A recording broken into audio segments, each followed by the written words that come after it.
Welcome to Abiye Unispa Christian Fellowship, United in Christ.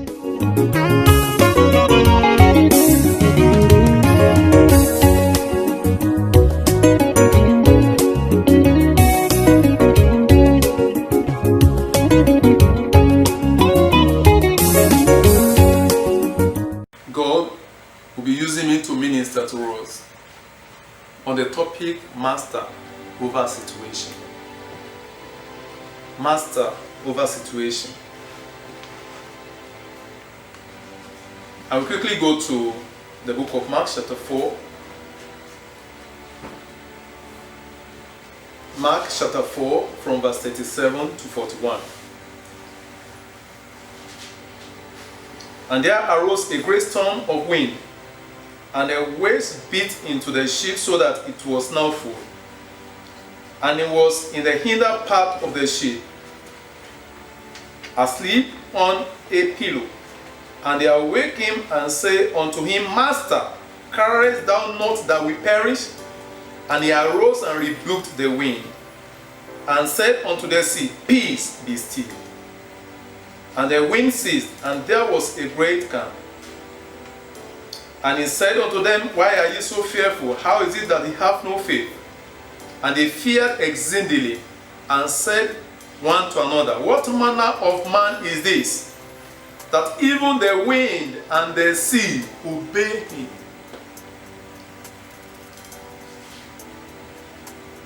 This is a story that's so inspiring. There was a storm, but Jesus Christ was asleep in the storm. Everybody was panicking, and of course they didn't even know that they didn't know the kind of person that was sleeping there.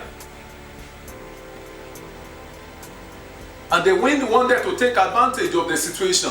Every storm that wants to take advantage of your life or your situation, God will steal it in the name of Jesus. Amen. I say God will steal it in the name of Jesus. Amen. There was an experience I had in Darfur. We were arrested by the national security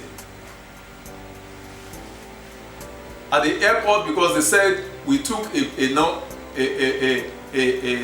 plane that we were not expected to take because I was going to write an exam, and so they assisted us. It was an aircraft that came to deliver food to the Egyptian battalion. And so they were taking us to their office. I told the lady that we were going together. I was working as human rights officer. We went there for investigation. And I was telling the lady, let's call our office. The lady said, please don't call any office now. We are in deep shit because in Sudan, people are afraid of national security. And then the name of God came, the storm stiller. And I was following them from behind and I was praying, the storm stiller. When we got to their office, they said, oh, why did you take, what happened? This and that, no MOP for this. And then, suddenly, they started talking another thing. The lady explained that, oh, well, what happened actually was that he has an exam, and if you don't come now, he's going to miss an exam and all that. Then suddenly they abandoned what they were saying. They were asking the lady, we want to know you more. Where do you live? We're in love with you. And then they collected the address. And then we left. We didn't have to call anybody.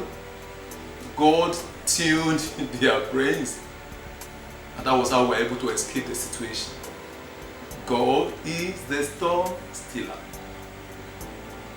They told, they called Jesus here. They said, Master. And that's what we're looking at here. Master. What is master? Or who is a master? A master is a boss. In Nigerian parlance, we say, Oga. A superior person. Someone who is above all. Or who is above you. A senior. An authority.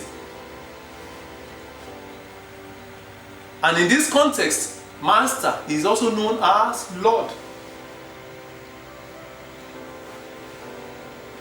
They called him his name, Master.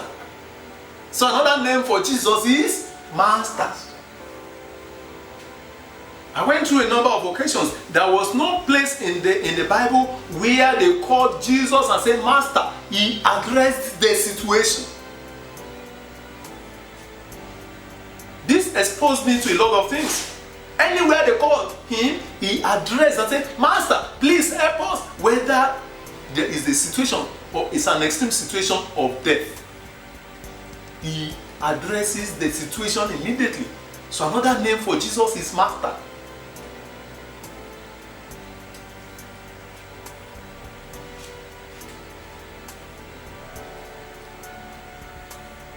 If you know, we have a lot of places in the Bible. In Luke chapter 8, 49 to 50. Luke chapter 8, 49 to 50. The ruler of the synagogue came and said, Master, please help me. The daughter was dead. And people came and said, no, please stop disturbing the master.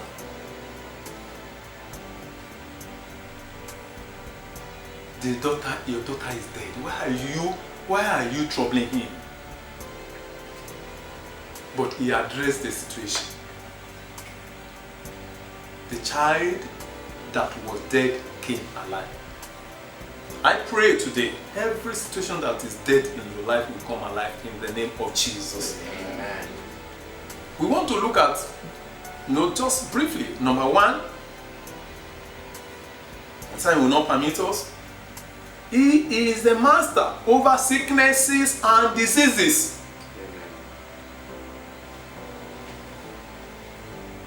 In Matthew chapter 9 verse 17, one of the multitude came and said, I brought to thee my son, which hath a dumb spirit. And Jesus addressed that deaf and dumb spirit.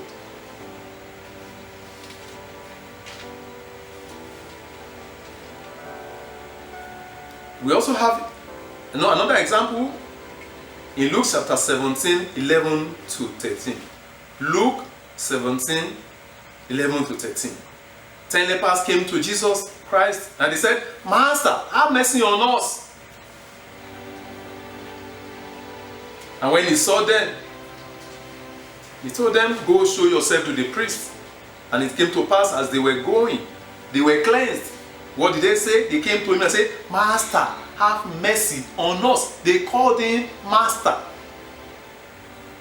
This is where you will know that Master is the name of Jesus. He is Master. Point number 2 is the Master over death. He is the Master over death. We can see this example in John chapter 11. Lazarus was dead. He knew that the man was dead. He told the disciples, the man, Lazarus, our man is asleep. Let's go and wake him up. And they said, why? If somebody is sleeping, let's go. Why do you need to trouble him? Let him sleep well. They did not know that Lazarus was dead. And when he came, it was 4 days.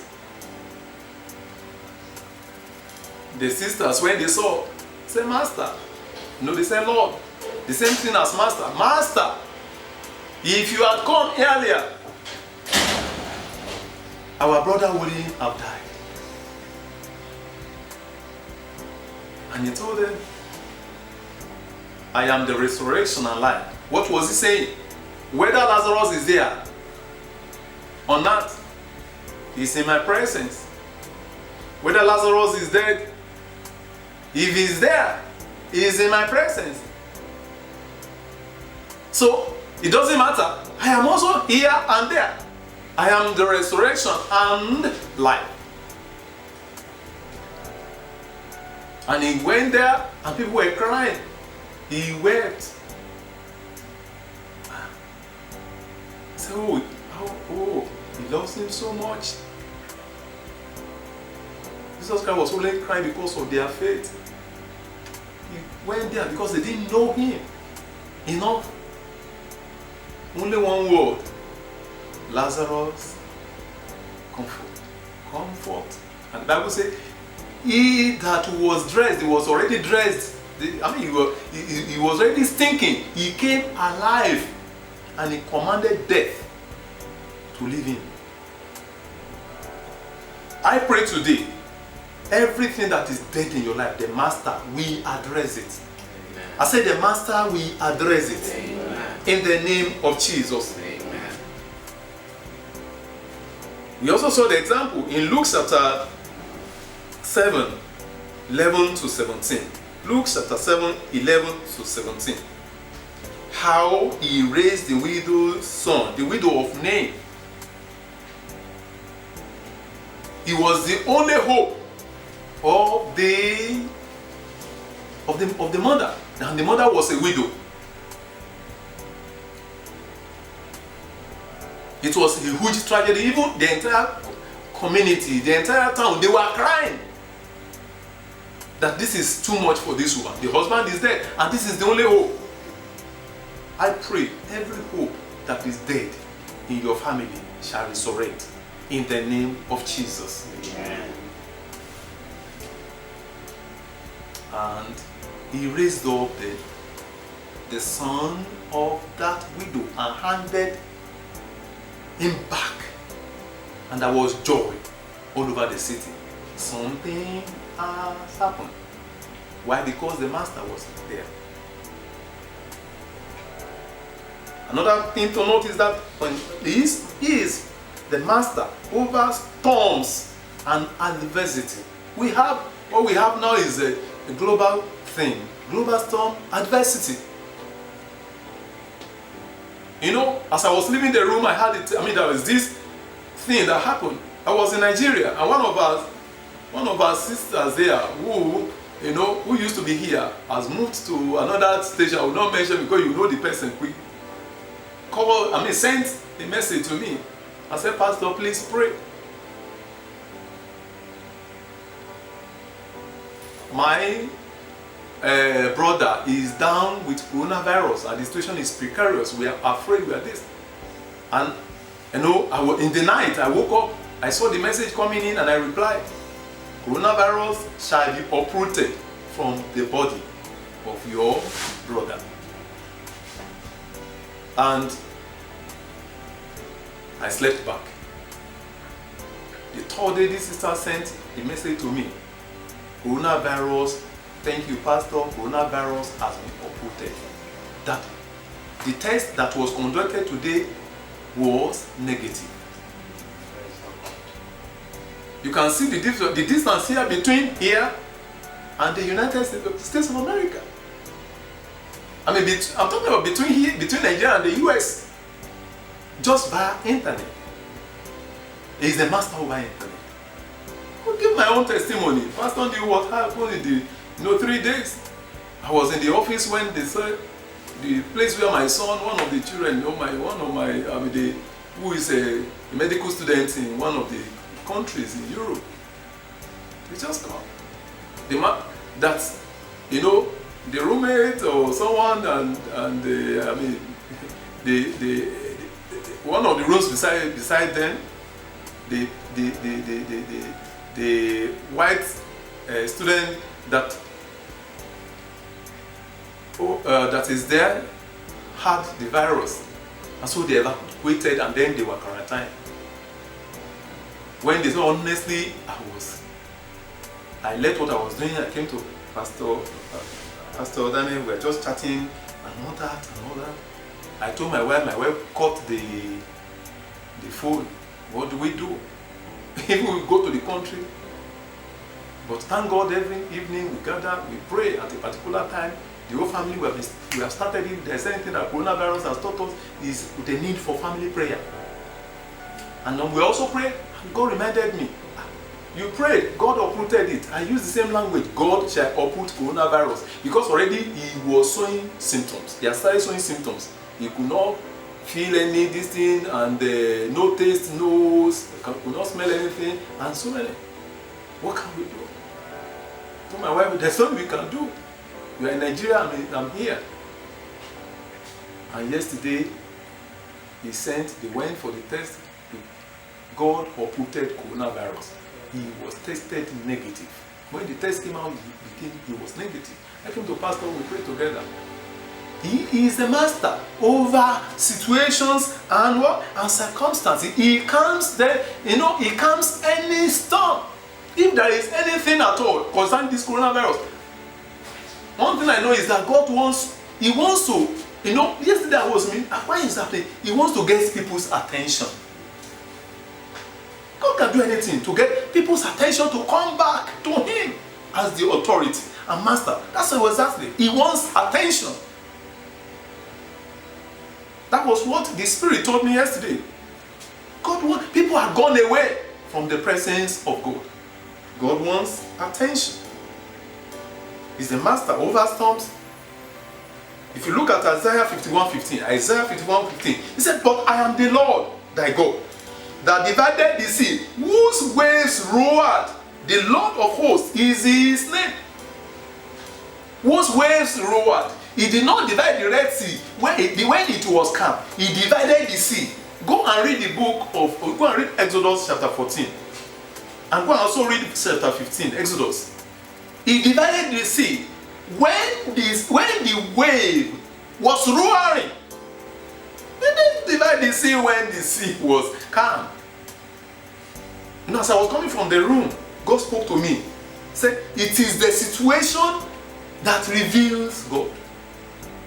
It is the situation that we're passing through that reveals who? That reveals God. He divided the Red Sea when it was roaring, not when it was calm. Point number 4. He is the master over lack. In Matthew 14:13-21, Matthew 14:13-21, he fed 5,000.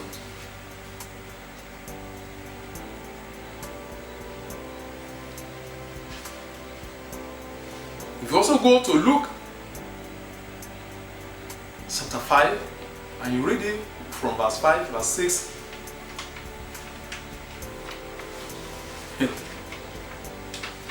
Simon Peter said, "Look, Master, we have toiled all night.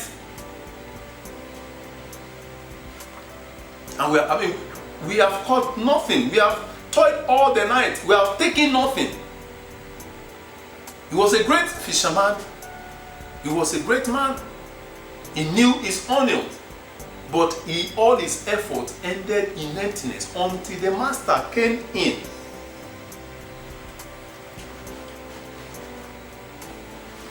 And he said, "Okay, at thy word." He cast the net. And the Bible says that, he enclosed great multitude, number. And his net began to break. His net began to break. Instanter, he became an employer of labor. So call these people, please come. The nets were breaking.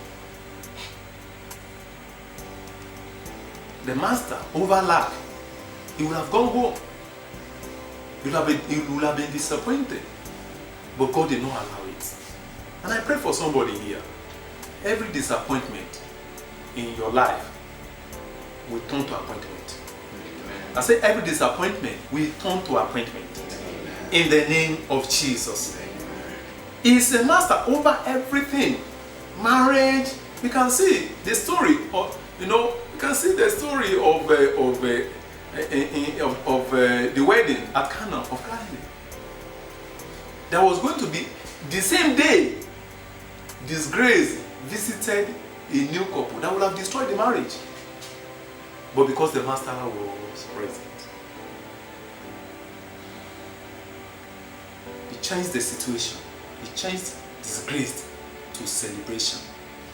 And even immediately said, look, when they bear the cup, go and give it to the governor. And people, it is good wine that you give to the governor. And they said, look, your style is so different. This is a unique one. Because you present, when somebody is celebrating, you first of all present the good ones, and then so that people can enjoy it. Now you decided to do another thing. This is different. But they didn't know that disgrace had visited that marriage the first day, even at the celebration. But the master intervened.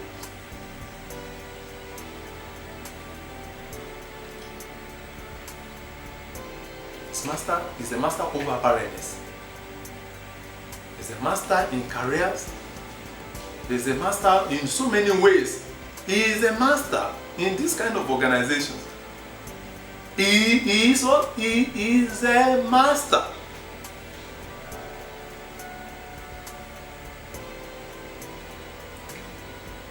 Lastly, because of the time, he is a master over judgment.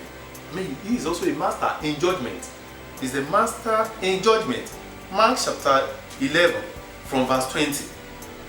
Mark chapter 11 from verse 20, you will see the story of the fig tree. Jesus Christ caused the fig tree and it dried. It dried up the following day from the root. That means that God is looking at us. He knows what is happening. He knows what we are doing. And God wants us to change so that He can transform our lives. I pray for somebody here. The Bible says every plant not planted by God shall be uprooted. Every plant not planted by God in your life shall be uprooted in the name of Jesus. Amen. But one thing is this, brethren, as we close, we need to have a fellowship with the Master. Be in accord with the Master. Join the Master in business, in our businesses, in our marriages, in whatever we are passing through. Join the Master. The Bible says they look upon Him, and their faces were lightened. Here, He addressed the situation. He came, and they looked at Him. What kind of man is this? Why? Because what? Because He was present. Is Jesus Christ in your boat? Is Jesus Christ in my boat? Is it just, we're just saying, are we just social Christians, or we really believe in the Master? This is the time for us to re-examine our lives. I told us, if there's anything that is happening now, is that we need to come back to the Master. If you have gone so far, please come back to the Master. And from that moment, you begin to take charge of your life. Matthew 6:24. Matthew 6:24 says, no man can serve two masters. It's either you leave one and join the other. You cannot serve God. He says, you cannot serve God and mammon. You cannot be serving God and be serving the devil. You cannot be a child of God and still be doing what is not expected of a child of God. So we need to re-examine our lives, come to His presence, and stake our existence on Him. Have faith in the Master, that He can do all things and He can solve our problems. As we rest on our feet, let's just rededicate our lives. And if there's anyone here who is here to give his life to Jesus, I just want you to just say, please, Lord, help me, Lord. If you are rededicating your life, say, I'm not saying you are not, you come to church, but say, Lord, this message has touched me. Daddy, please help me. Daddy, please help me. Daddy, please help me.